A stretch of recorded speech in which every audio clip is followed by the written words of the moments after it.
Hello, ladies and gentlemen, and welcome to another episode of Crazy Money. This is your host, Paul Ollinger, but you knew that. Here's something else you know. On Crazy Money, we analyze the relationship between money and happiness, work and meaning through the lens of my guests' expertise and or money journeys. On today's episode, we're getting three previous guests together to have a panel discussion to analyze and kind of pull apart the meaning of the 1987 classic Oliver Stone film, Wall Street. You saw it most likely. It stars Charlie Sheen as Bud Fox, Michael Douglas as Gordon Gekko, and Darryl Hannah as Darrianne, their at times respective and or mutual girlfriend. The movie is fascinating, and I'm going to talk about it for just a second in just a minute, but first I want to invite you to come see me tell jokes in public on stage. I've got a great show I'm headlining in April 22nd in Woodstock, Georgia at Mad Life Studios. It is a killer venue, great sound, great room, great bar. Come out to Woodstock and bring your friends on April 22nd. I'll be doing a full headliner set. I'm also doing private gigs at Ansley Country Club next week and Marietta Country Club. So if you've got a country club, why don't you shoot me a note at paul@crazymoneypodcast.com, and maybe we can get something put together for you guys. I will also be at the Omni Comedy Club at the Omni Hotel in the Battery on April 17th for the Best of Atlanta show. So come out. Hey, guess what else I have coming up? Next Monday, I'm getting my second Pfizer vaccine shot. I'm going to be bulletproof 2 weeks after that, and I encourage you, if you haven't gotten your shot, to get busy, look up vaccines in your area on the Google. All states are loosening restrictions so that you probably are eligible today, even if you don't know it. So Google your local Department of Public Health, Google your local hospital, figure out where the vaccine is going to be near you. Get the Pfizer one. It's the best. All right, let's talk about who's on this panel. Turney Duff is what was the third guest on this podcast. He is also the author of a book called The Buy Side, his memoir about his time on Wall Street, how he made millions and then lost his career to cocaine addiction. He's now a writer, and he is a very interesting and funny dude. So I'm glad to have him on the panel. Also, Lisa Birnbach, the author of the official Preppy Handbook. She is a cultural commentator, and her book came out, probably 4 or 5 years before the movie Wall Street did. So she has a lot of great insights into the culture and the fashion and the vibe of New York City during the time that Oliver Stone is both celebrating and is he satirizing it? No. I suppose he's just putting it out there for us to see and make our own judgments. Hear that in the background? Hear that click, click, click? That's the dog scratching. Also joining us, Brad Klontz, financial psychologist and author of Money Mammoth, among other excellent books about money and our relationship there too. This episode is moderated by my friend A.M. Bhatt and me. We did this on the Clubhouse app. If you all are interested in joining the Clubhouse app, shoot me a note at paul@crazymoneypodcast.com. I got a few extra invitations I can send your way. This, my friends, is our panel discussion with Turney Duff, Lisa Birnbach, and Brad Klontz. I want to start by asking my co-moderator, Al, let's say you were talking to a niece, a nephew, or otherwise unrelated member of the millennial or Gen Z generations. How would you explain to them the cultural significance of the movie Wall Street? I think it's fair to say that this movie, more than any other, made slick back hair both acceptable and desirable. That's probably the biggest impact. More seriously, I think for folks who kind of grew up with this era, I think it came on the tail end of the Reagan era. It came at a time when there was a lot of kind of, pent-up countercultural outrage. I mean, you watch the movie again, and I don't think it's a terribly good film. I think it's kind of really over the top in its messaging. And yet the messaging at the time was something that people really, at least some people really wanted to hear. And then I think it spoke to a lot of stuff that was going on in the economy, or at least that we were feeling going on in the economy. I'm trying to think of a modern equivalent. Maybe we'll come to it in the conversation. But it captured a certain tone in the country and a certain mythology about who we thought was responsible for what was going on. So this film came out less than 2 months after Black Monday, the 1987 October dip in the markets where they went down, I think, 22% in one day. But the film was already in the can before that news happened. So what were the things happening in the economy that you're referring to, Al? All of a sudden, I'm pressured to go back and remember my 80s economics. You're talking about junk bonds and corporate takeovers and things like that. Corporate takeovers, exactly right. I was referencing, the stock market crash. I remember, a lot of just, kind of failing businesses. We were coming out of that 70s. That 70s is when we were first kind of realizing the degree of corporate competition we were going to have to deal with. And the 80s, I don't know. I think the kind of celebrity business person was born in the 80s, right? And this whole kind of notion of finance and business being kind of central in American society as something to aspire to. Got it. Let's take a step back and talk about where we were culturally in the 1980s, and no better person to comment on that than Lisa Birnbach, cultural commentator whose book, The Preppy Handbook, was a cultural phenomenon in the early 1980s. Lisa, to what extent do you think the film captures the vibe of mid-1980s New York City? Well, it's an exaggeration, for sure. No one has ever accused Oliver Stone of being a subtle filmmaker. So, it's over the top. Here's Michael Douglas playing the archetypal villain with slick back hair, and he has an office, an exaggerated office, with Basquiat's on the wall, and he has a Julian Schnabel painting in one of the scenes, and the braces and the gorgeous suits and the gold Cartier watches. I mean, the movie is full of the excesses of the time in New York in the 80s before this crash that you mentioned, this crash of which you speak. There was a craziness here. There were young people like the Charlie Sheen character who were spending money like drunks. They found someone they admired, as Bud, the character Charlie Sheen plays, admires Michael Douglas's Gordon Gekko, and immediately imitate it on a big scale, buy 12 suits instead of one. If people didn't see it, I guess we can compare and contrast it to The Wolf of Wall Street in a little bit. But there was a lot of that. There were restaurants in New York at the time. I'm thinking of one called the Quilted Giraffe, where they famously sold a very exquisite dish called beggar's purses. Beggar's purses were little tiny doughy sacks of caviar tied with a chive leaf in a pretty bow. That was excessive. And it was made so that someone could show off and order a $90 appetizer to either show off on a date or show off to a potential customer or investor. There was something extremely fake and overwrought about those days. It seems like New York had many things going on, as New York always does. It's the post-punk world. Hip-hop is starting uptown. Downtown is CBGB's. And the bankers say, let's go slumming. Let's go slumming downtown. Let's go to CBGB's. Let's go to the Mud Club. There was a lot of cocaine and there was a lot of late nights. And suddenly this whole class of people were running New York in a way. And this is before Bloomberg and before Giuliani, before New York got clean again. Oh, yes. We were proud and dirty. This is our mayor. We were grimy, but we were sexy. There you go. There you go. Thank you very much. Be here all night. Keep it going. You just keep it going. Turney, let's talk about what we saw on the trading floor. You were not a retail broker like Bud, who was using the white pages or the zip code books to call dentists and doctors and try to unload some stock on them.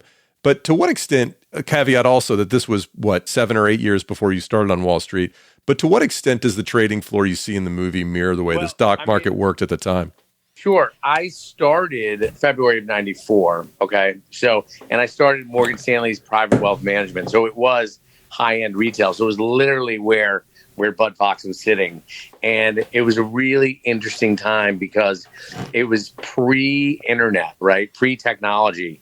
And so Oliver Stone did an excellent job of capturing the essence. And like some of the other speakers have said, yes, it is over the top. But what I think is so magical about the movie is Oliver Stone celebrated it and he was conflicted while he was making the movie at the same time, right? So he was definitely showing the warts and he was showing the ugly side of Wall Street while also sort of celebrating. And that's exactly where the country was at that time. I thought they did a fantastic job of capturing the essence pre-technology when it was just people shouting, two phones on both ears.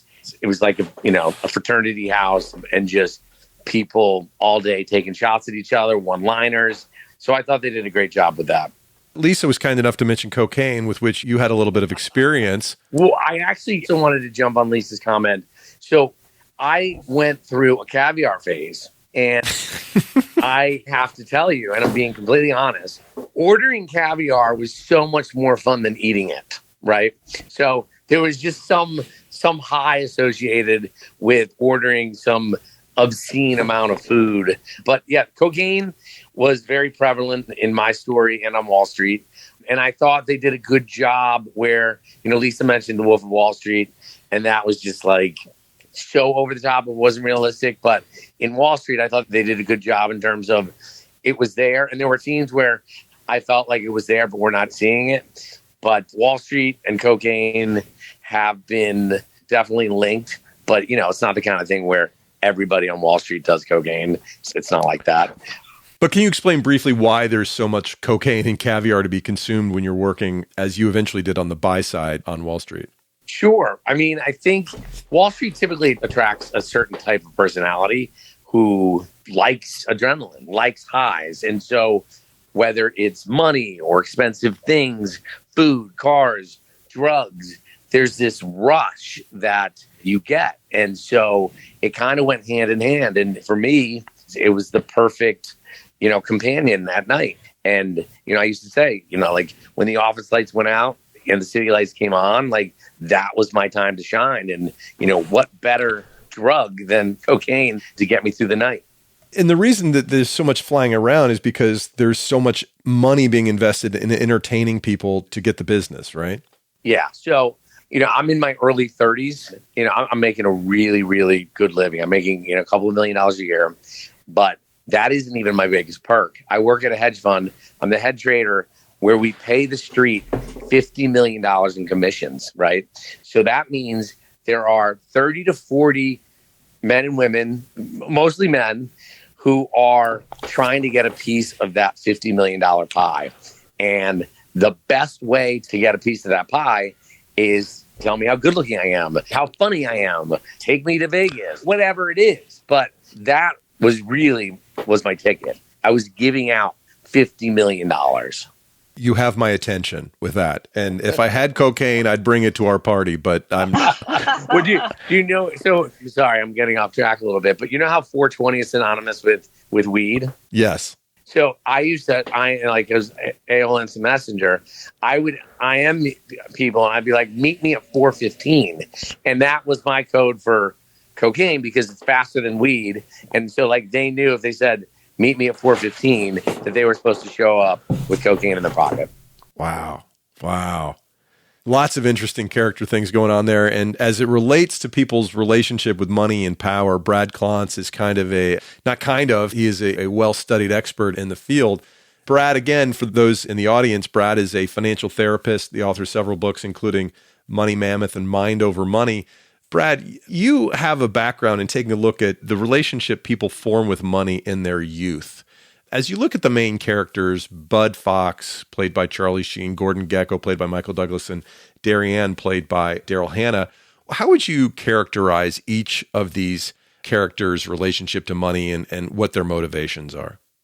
Yeah, so thanks so much for having me. I don't have the stories of doing coke on Wall Street. I wish I did. We can have an IPA in Boulder sometime. Okay, excellent. That sounds good. So as a financial psychologist, I'm really tuned into the family dynamics, the socioeconomic status of the various characters, and how this has created a set of beliefs, and then, of course, the behaviors that follow from that.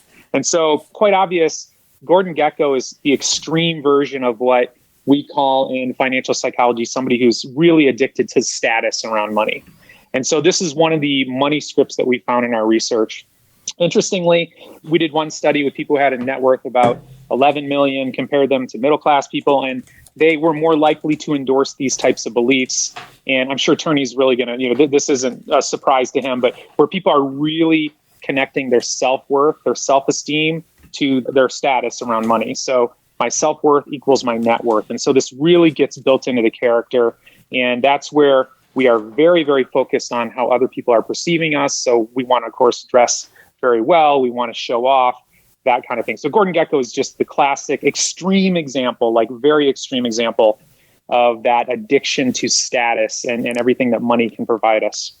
Well, I was going to ask, there's the classic scene where after Bud finds out that Gordon's going to wreck Blue Star Airlines, where his father works, he goes in and he asks him into his office, which, as Lisa talked about, is paneled with Basquiat's and things like that. It's incredibly opulent. And he asks how much is enough. And Gekko looks at him like he just doesn't get it. That's exactly right. And so with some of the billionaires that I've worked with over the years, it's like, how much is enough? And it's like, some of them are really attuned to their ranking on the list of richest people in the country. And so definitely baked in, because if it wasn't baked into your self-esteem and your vision of yourself, eventually you might even stop. You wouldn't be sort of addicted to the game and the challenge and the chase and the competition. And so obviously Gordon Gekko is an extreme example of that. And then, on the flip side of that, I'll just flip over to Bud's father, who seems to be more of a working class kind of guy, right? And so he's obviously much lower socioeconomic status, working class. So Bud, he also has some what I would think were negative associations with money and rich people. And so in our studies, we call that money avoidance beliefs. And the research we've done on that, if you have negative beliefs around rich people and the wealthy, because that's sort of that mindset, rich people are greedy, money corrupts, maybe there's even virtue in having less money. Now, our studies show that this isn't a great mindset in terms of money if you want to grow your income, grow your net worth, and people have a tendency to sabotage themselves financially. But I see Carl Fox, that really came out in comparison to the extreme with Gordon Gekko. And then you have Bud Fox, Charlie Sheen, who is in between there, right? He's wrestling back and forth. Like, he has a lot of attachment to his father, his working class upbringing, but he's really, really attracted to Gordon Gekko and all the trappings that wealth and power and status and success and that adrenaline rush. And so I see him bouncing back and forth between those within the movie. And he really believes that if I can get more money, if I can get this status, then I'll be happier, then I'll be fulfilled. And then throughout the course of the movie, you see that we shine a light on that. And ultimately, having all the money you want, having all the success you want doesn't magically change your life, doesn't magically make you feel better about yourself, doesn't take away all your problems. But really that drive to have more money, have more stuff really was ringing true for Bud Fox. And I got to say too, like, from an outside perspective, I didn't grow up on Wall Street. I grew up in the Midwest. And a movie like Wall Street really did show, like, in a really clear way, perhaps it created an entire generation of money avoidant people who basically have negative beliefs around rich people, around the stock market, around trading. And so I was interested from that perspective too, because I actually remember seeing this back in the 80s. And that was sort of the feeling I walked away with. It's like, wow, everybody's slimy and greedy and money corrupts. And Turney. Exactly, Turney. So actually, like, from a cultural level, I think it was probably a manifestation of the mindset of the screenwriters. I know Oliver Stone was one. It was probably in reflection of that. There was a political message there at some point, whether you want to call it politics or at least a mindset around money and a message to be put out. I'm just curious about how that impacted people who were watching the movie. Lisa, as you were watching this again today, we talked about the excess of caviar and cocaine and the art that became incredibly valuable just because it became something people wanted. How was it manifest in the clothes that people wore? Did you see examples of just over-the-top fashion that were reflective of the opulence of the era?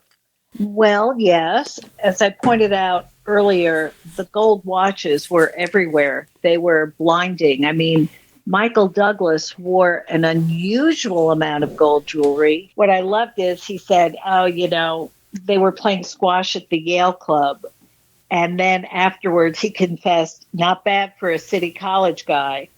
He bought his way into the Yale Club, but yet he wants all the signifiers of that old money.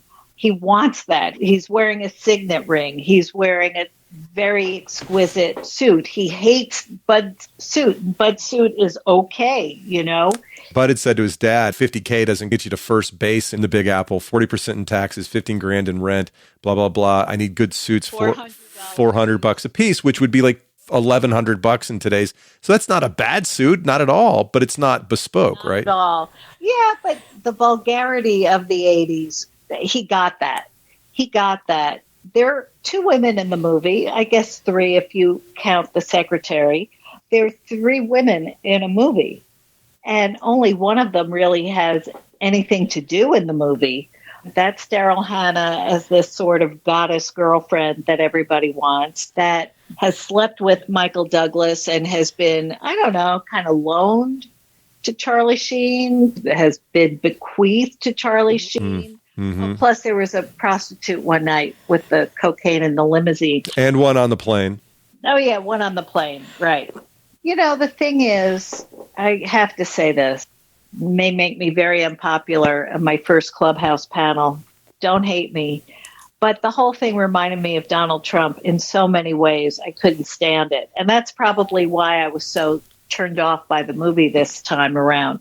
First of all, Charlie Sheen's mouth is just like Donald Trump's mouth in movie. No, wait.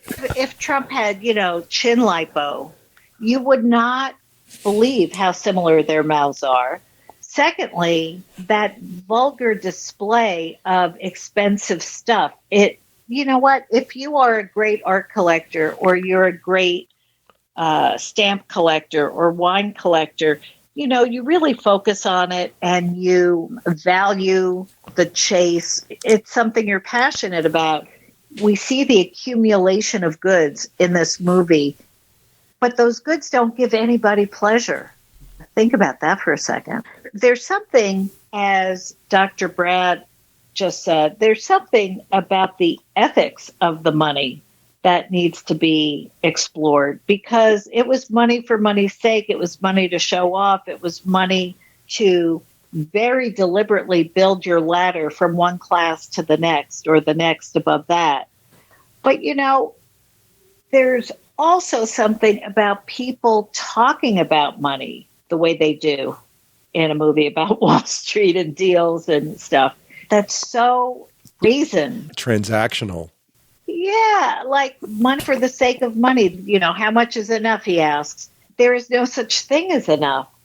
But there's no talk of values. There's no real family life. There's no real honesty.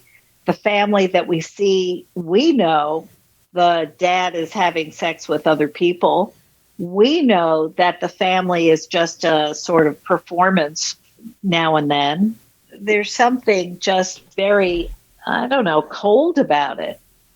It's not really what you wanted to talk about. No. That's quite all right. I mean, I think it's interesting. All the points you made are very interesting. Al, did you have a thought on that? Yeah, I just wanted, Lisa, to what you were saying. I think I agree with you. And I think Stone's entire thesis is in that scene where Sheen asks, is this enough? At a point in that film, this is how much regard I have for you, Paul. I actually took notes when I watched this movie to prepare. So me too. But it's your thing, so you got to take notes. Gecko says this. He points to a painting. He says, I bought this painting for $60K 10 years ago. Today I could sell it for $600K.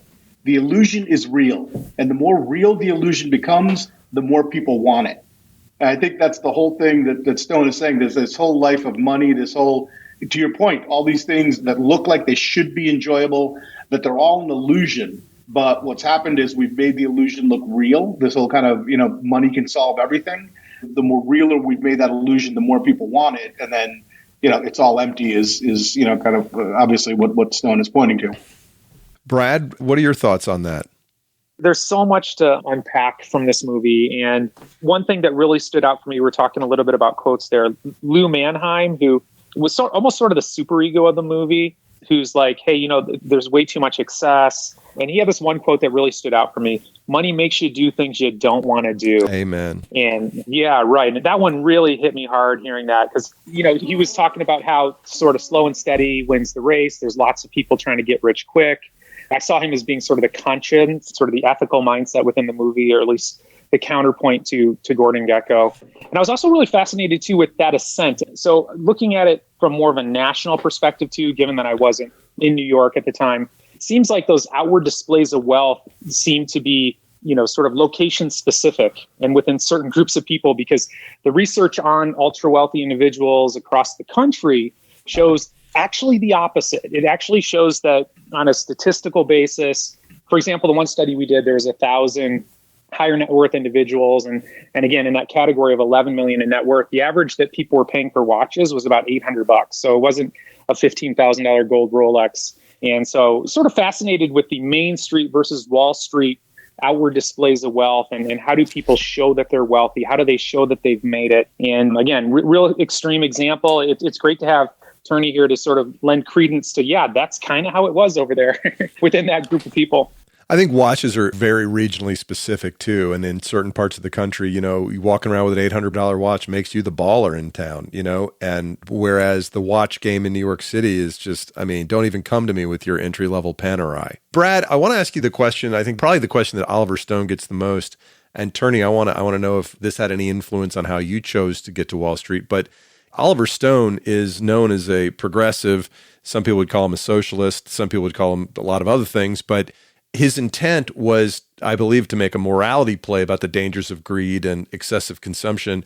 And yet, in the end, this movie probably motivated a large percentage of a whole generation of mostly men, as Lisa rightly points out, to go to Wall Street and be a part of it. And I wondered if you had any thoughts on that matter. And then I'll throw it to Turney to say, did the movie ever influence the way you thought about Wall Street before you went to work there? Okay, so I'm going to get pretty deep on this one, and I'm going to go to Carl Jung, who really does talk about this shadow part of ourself. And so I really totally agree with you. This was a total movie about how terrible these traders are on Wall Street, what a terrible place it is. And there's Lou, who might have a little bit of ethics with him, but everyone else is terrible. Lou's a dinosaur, clearly, also. Yeah, Lou's on his last leg. He's not doing so well. So definitely there. And then on the flip side, though, there's that part of us that thinks that, that wants status, right? We do. We want status. So one of the things that I always have a bit of a chuckle at, and it's utterly ridiculous, is where we judge each other and judge ourselves because we really care about what people think. So we're on social media. We really, really do care. It's funny because there are certain groups that really try not to care. And then you have a status within that group, like how much I don't care more than you don't care. And so it's really how we're wired as human beings. And it goes back to our development as a species. 99.9% of our time on Earth has been small little bands of 100, 150 people. And if you weren't acutely aware of your status within that little tribe, you died. You'd just sort of be exiled, or they would kill you because you need to be aware of your status. You need to be aware of where you're ranking. You don't want to have too much stuff because then people would kill you for being selfish, and you don't want to have too little, and you want to attach yourself to the person who seems to have high status so that you can be protected. And so I'm always really fascinated with this because this is something we all have. And so it is not surprising that Gordon Gekko really, he's dripping with status, right? And outward displays of wealth. I think back to the Viking days where they would actually wear gold bands, and the number of gold bands showed your status. And ultimately that protected you and kept you alive. If you can show the world that I have status, then you're also telling them, if you try to attack me or hurt me or kill me, it'll come at a very deep cost for you and your family. So these outward displays of status are sort of baked into our DNA as a species. And so I'm not surprised that it led to people being really interested in pursuing that type of relationship with money. Wolf on Wall Street, the same thing. It's a meme right now on social media. I do a lot of stuff on TikTok. There's just constant discussion about it and clips from it because I think there is that seductive nature. And I think it really does relate to our desire to have status, which I think relates on a very deep level to our desire to thrive and survive, essentially. I love it. Turney, what did you think about Wall Street before you got there, and did the movie influence your impression?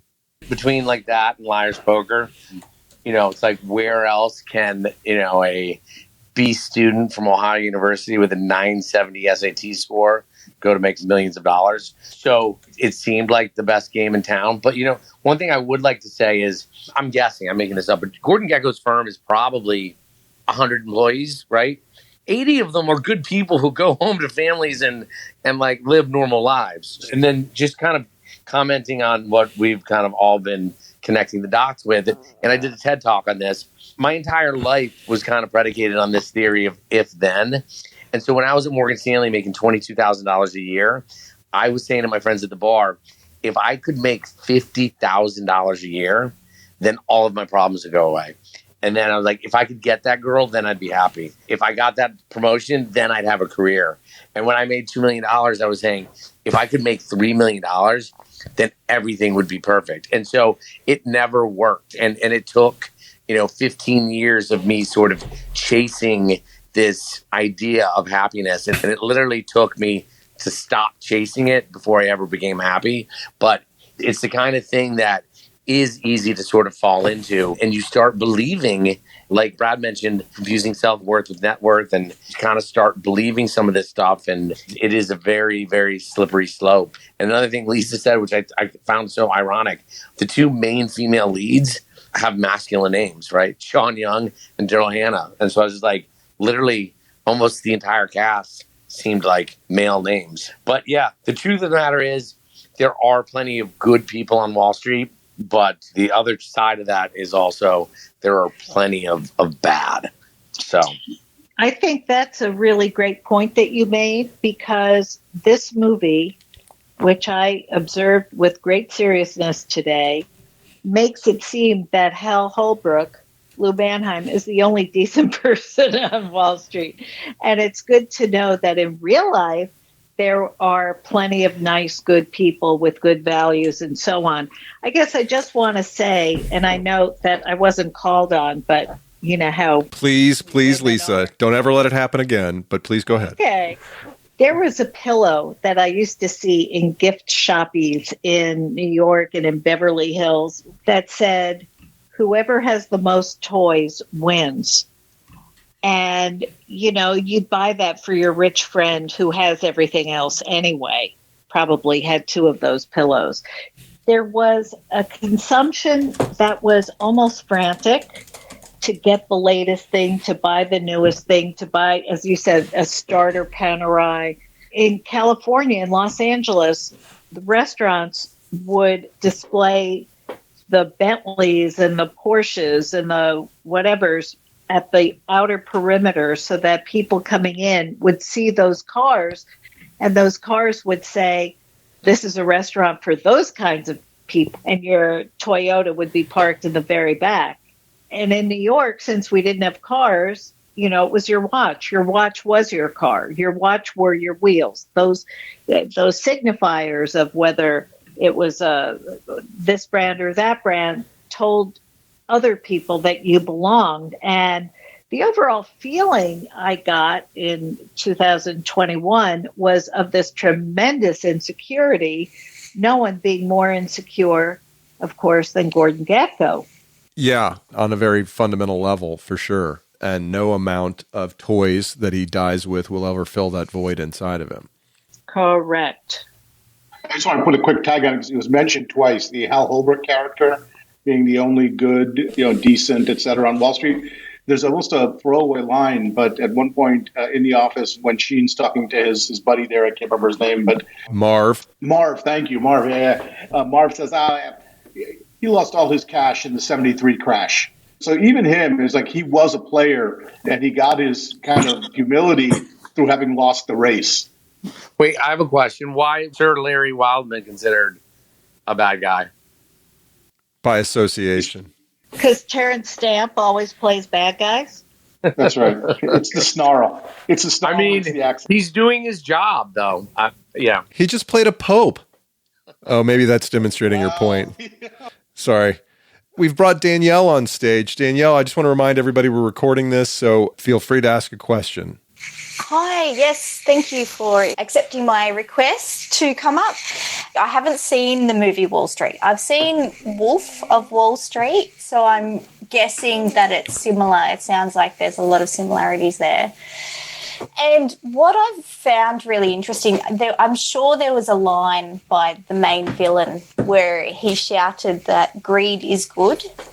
And I find this really interesting. There's a lot of history around this in economics, and it started back with Adam Smith, who said that it's okay to pursue growth and money and economic growth in order to improve your own situation.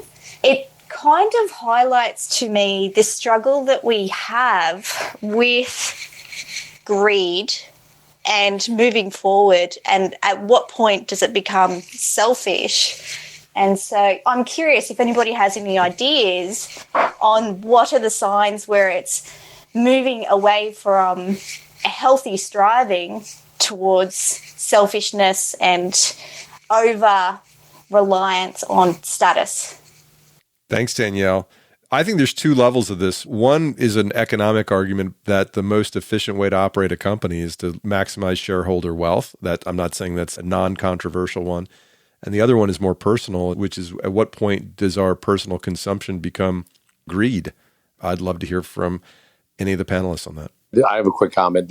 There was a moment for me that I felt a big shift, and I was working at a hedge fund called the Galleon Group, and my former boss, got 11 years for insider trading. But there was a moment where I started making decisions based on consequence versus right and wrong, and that is when I started heading off the wrong path. And so I would start making decisions saying, well, I'm not going to get caught, or no one's going to find out, and it was all based on consequences. And those were all of the decisions that led me to 2 rehabs, blowing myself up, losing everything. But growing up, I had instilled in me making decisions based on right and wrong.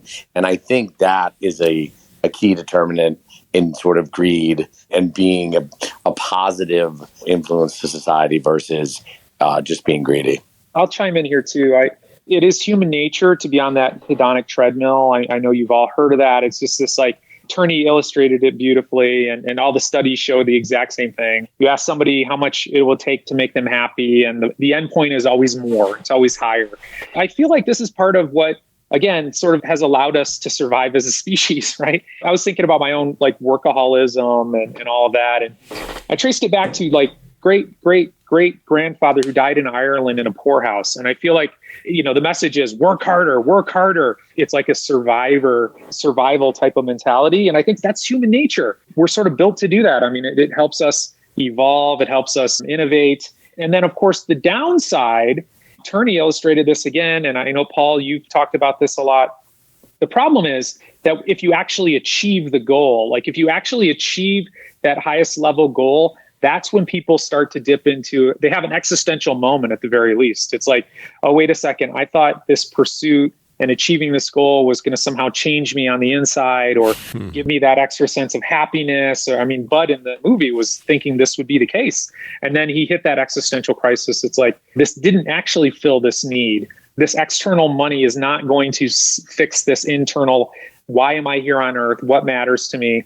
And so I always find that fascinating where if you actually do achieve the goal, and I've seen this with artists and musicians, that's when the existential crisis comes, because it's like looking behind the curtain of the Wizard of Oz and realizing there is no wizard, and just being stuck in that moment, because some people have spent their entire life trying to pursue it. They've sacrificed everything, their health, their family, their relationships in the pursuit of this thing. And then you get it, and tremendous disappointment around what this is not actually going to give you. I went to college in the 70s, which probably makes me the senior person here.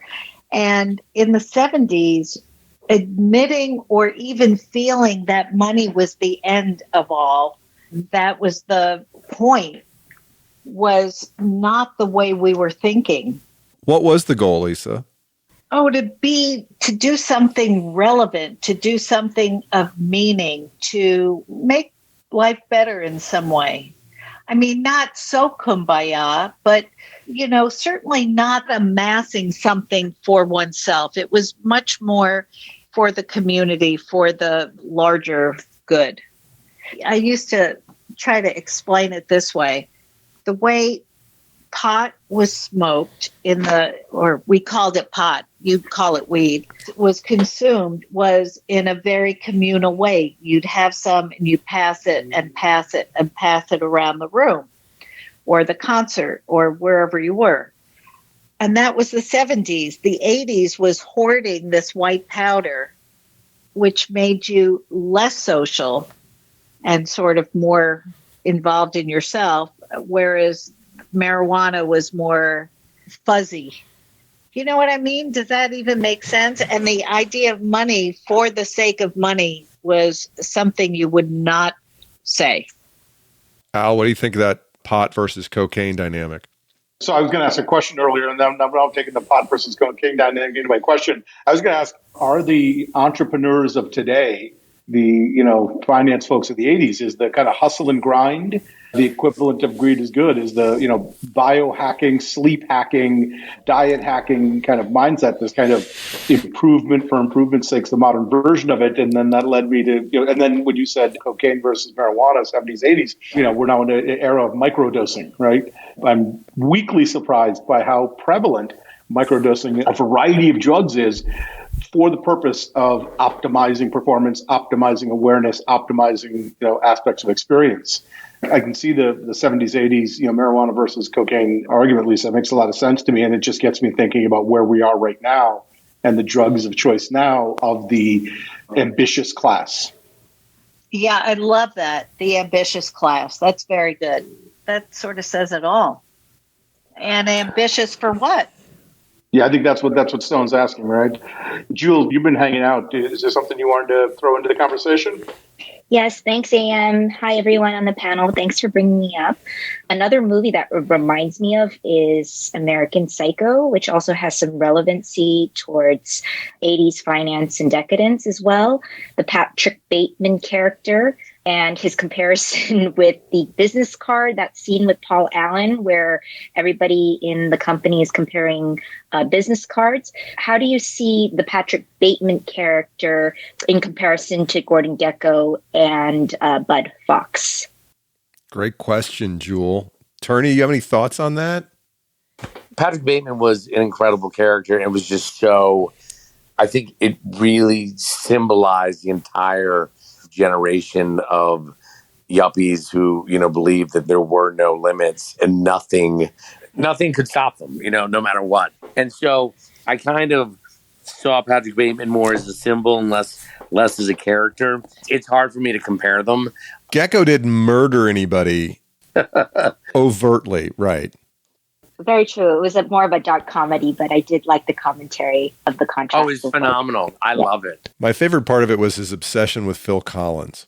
And Huey Lewis.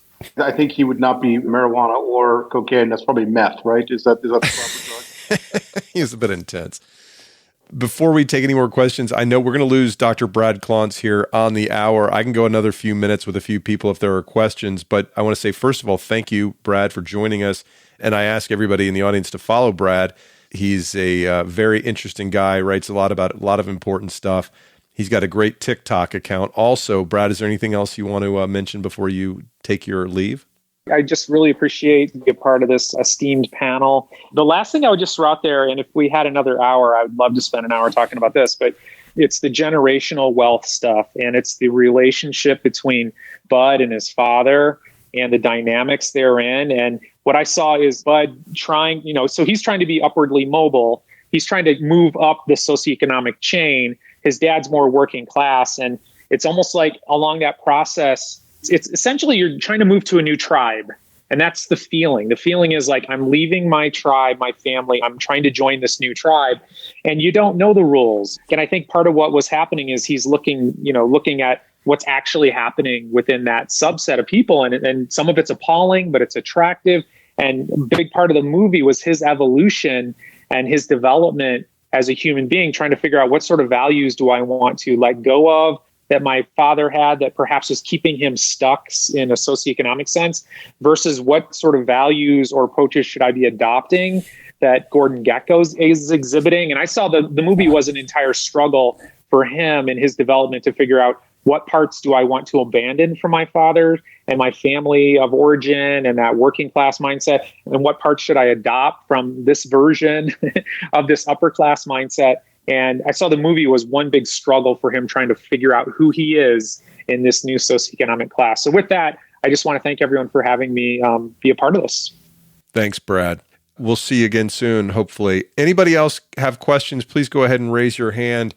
I'm going to go around the panel and ask for your favorite quote or scene in the film. Lisa, if you don't have one because the whole thing was so offensive, that's okay too. Which scene would be the most emblematic of what you think Stone was trying to say? Money never sleeps, pal. That's horse shit. Greed is good, for a lack of a better word. That's mine. That's Jules. Well, the private plane scene sort of says 1980s excess to me. Two men wearing suspenders, having a beautiful woman on a plane, taking a trip that was probably not necessary but enabled. They could do it. They could do whatever they wanted. I don't have a favorite scene. I don't really like this movie. I don't think I've been unclear about that. I'm not offended by it. I just, as I told you earlier today, it just seemed like everything I disliked about the 80s rolled up into one over-the-top movie. But I think it's really fascinating to look at. You know, the 1980s feels very different to me from what today feels like. But, you know, who knows? This could end up, the 20s could end up like then too. Who knows? I'm not smart enough to know. Lisa, I ran across the review. I didn't run across it. I sought it out. Roger Ebert's review from 1987 of the movie. And he actually called out Donald Trump as being one of these characters, one of these dislikable characters. And he mentioned that he might run for president in 1987. Seriously? Yeah, because I think he had said it in his biography. So. Oh, in his biography, which was written by someone else. Well, you know, says the author who writes their own words. I love it. Your disdain for ghostwriters. No, not all ghostwriters. I think my disdain for Donald Trump colors my ability to appreciate this movie because it really did give me some serious Trump vibes. But you know what? Trump came of age at that time. That was the era you started introducing yourself. Before you even said your name, you told people what you did. You wore your achievements on your heart or on your wrist or in your driveway. It became a show-off time. And, you know, I guess I just want to amplify what Brad said, which is it was about trying to lift yourself up to the next place. But once you got there, were you still a good son? Were you still a good father? Were you still a good person? Were you still yourself? So I'll take that as a segue, Lisa. My favorite line in the movie is from Martin Sheen, and he says, it's yourself you got to be proud of, Huckleberry, in response to Charlie Sheen saying, one day you'll be proud of me, Dad.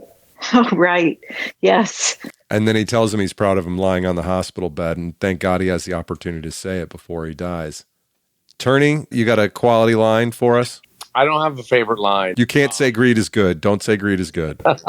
No, I have two favorite moments in the movie. They're not really lines, but, you know, and this is me sort of being a geek, but in great movies, very often the protagonist gets what they want, but it comes at a big price. And so I love when he goes into James Spader's office and he's like, oh, you know, we got a meeting. Want to come with me? And we walk into the conference room and we find out that Bud Fox is now the president of Blue Star Airlines. And within 3 seconds, we find out that Gordon Gekko's breaking up the company. And so, like, to me, that was a great moment, a film moment, because he got what he wanted, but it came at a huge cost. And then at the end of the film, I liked the redemption of Bud Fox's line saying, you know, to Gordon at the very end, he goes, the only thing I ever wanted to be was Gordon Gekko, but I'm just Bud Fox and I'll always be Bud Fox. And to me, that was the moment where, okay, he didn't get what he wanted, but he got what he needed. And so I thought that was a great moment. What I love about that scene in the lawyer's conference room is I don't think there's any accidental lines in this movie. I think everything is planned out. But in the background, you hear him say, your boy's going to have the shortest executive career since that Pope who got poisoned. In reference to Pope John Paul I, who was Pope for like 37 days or something, and whose holy card I found in my mom's files after she died, and it's sitting on my desk. So also, I caught an error in the film. So the movie starts in 1985, right? And there's a moment where Bud Fox is talking to his buddy. What was his buddy's name? Marvin. And he was talking about Gekko, and he goes, yeah, right after the Challenger blew up, Gekko was shorting NASA stock, but that's 86. And NASA's not a public company. Well, that too, but. Good catch. I just want to note the criminality of it taking an hour for us to mention the great James Spader. The cast is so fantastic. And in fact, in that Roger Ebert review, he said that Sheen didn't quite capture the evilness that he thought Spader should have been in that role to do just that. Yes. The cast was great. I mean, I don't know who could have done the part better than Charlie Sheen. And now, of course, when we think about Charlie Sheen, we think about all of Charlie Sheen. And at the time, he wasn't a known, crazy person or prostitute employer or marrier or whatever. He was just a young guy. And of course, there was the fact that his real father played his father in the movie. Extra, rubbing it in. There's a lot of art and life imitating each other in the film and the cast, and in Oliver Stone himself as well. Lisa, when we've spoken about your book, James Spader is always used as the archetypal evil preppy kid in the John Hughes movies. Yes, and here, next to Gordon Gekko and Bud Fox, he was absolutely low-key, wasn't he? I mean, he was sort of slight, and he was the guy playing it safe, or wanted to. I thought that was a good performance. I like the guy, James Caron, or Robert Caron, the guy who played the head of the first firm where Bud and Marv worked and, where everybody worked.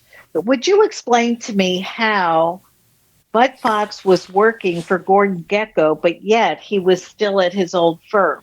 Turney, you want to take that? He was trading Gordon Gekko's personal money. So it was like a retail account. And so there's a scene with Anacott Steel where he tells him to buy 1,500 calls, which is only like 150,000 shares. And then I forget like how many shares, but it wasn't a lot. As soon as he hangs up the phone, he tells his people that they're going all in Anacott Steel. So they got that part right because Gordon did a sort of small order with this smaller retail broker, but he was really buying it for himself. Does that make sense? It does, but isn't it sad that I didn't understand that? No, I don't think so. It's complicated. It's not as complicated as understanding the frozen concentrated orange juice market that you have to do in trading places.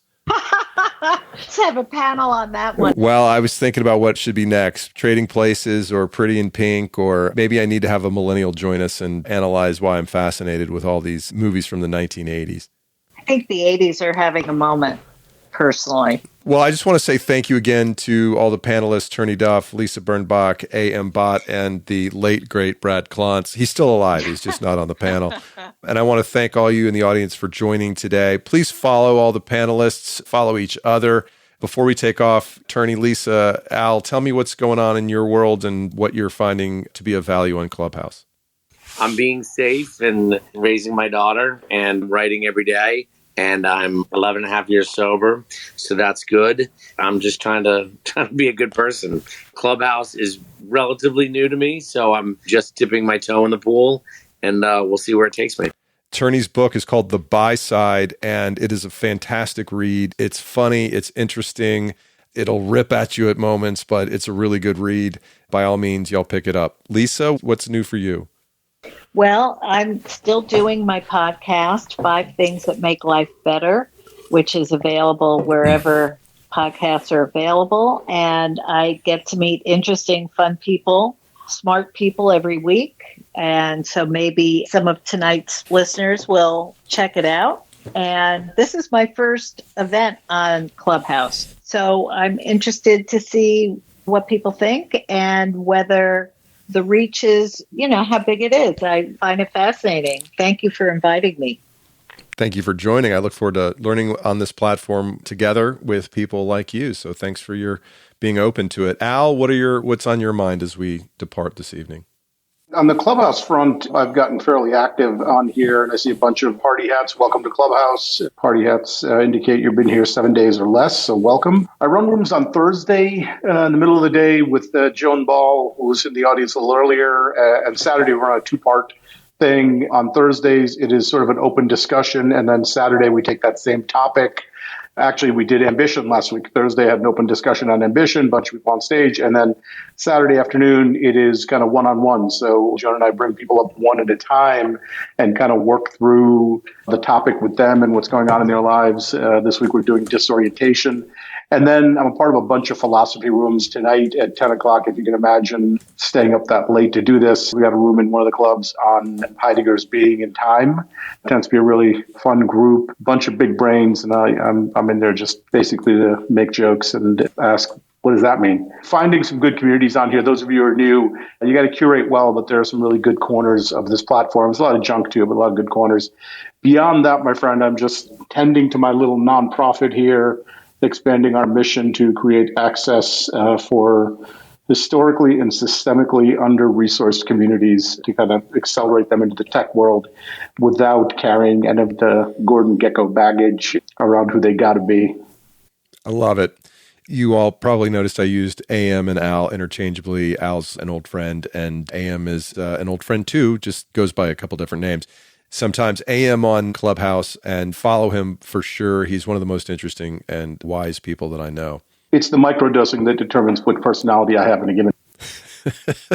Hey man, whatever floats your boat. My parting thought is what Lou Mannheim said, man looks in the abyss, there's nothing staring back at him. And at that moment, man finds his character, and that's what keeps him out of the abyss. Thanks so much to Turney Duff, Lisa Birnbach, Brad Klontz, and to AM Bhatt for moderating with me and being our spirit guide through the land that is the Clubhouse app. We'll probably be doing more of those, so if you want to get onto Clubhouse, shoot me a note at paul@crazymoneypodcast.com, and I'll send you one of the invites that I have. If you're on Clubhouse already, go ahead and follow me. Follow the Money and Pop Culture Club that I'm associated with. Do I own it? Is it an ownership thing? I don't know. I started it. Join that. Follow us. Let's do more of that kind of stuff. Thanks for sticking around all the way to the end. If you like this episode, please share it with 3 friends via the email or the socials. Join the Crazy Money Listeners Facebook group on Facebook, as you know. And if you have a minute, write and review the show on the podcast app on which you are listening. I am grateful for you sticking around. Got a great interview next week with 2 law professors whose new book is called Mine, and it explores the nature of ownership and possession. I can't wait to share that with you. In the meantime, Mike Carano, make me sound smart.